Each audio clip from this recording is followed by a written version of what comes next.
Welcome to Samba Samba. Enjoy the video. Start by confirming Windows 10 or Windows 11 has all updates installed. Open Device Manager to confirm your Nvidia GPU model and driver version. If the driver is older than 531, 41, or newer than 542, Roman 20, change versions. Temporarily disable third-party overlays like Discord and GeForce Experience overlay. Check that the Nvidia Display Container LS service is running and set to automatic. If the control panel still crashes, perform a clean driver reinstall using the. This minimizes boot Windows into safe mode and run the to perform a clean driver uninstall. After reboot, install the latest game ready or studio driver that matches your GPU model. Choose Custom Install and check Perform Clean Install to reset driver settings.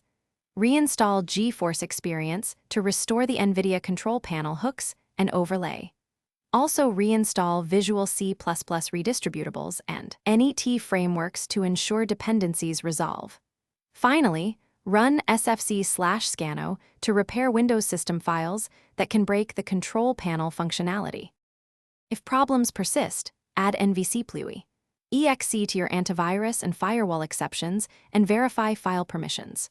Create a new Windows user to rule out profile corruption and test the control panel there. Check Event Viewer under Windows Logs, Application and System for NVIDIA or NVLDDMKM. sys errors to timestamp crashes.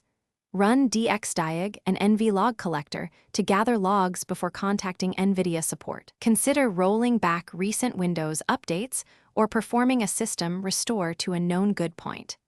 As a last resort, fully reinstall Windows and then install only validated NVIDIA drivers.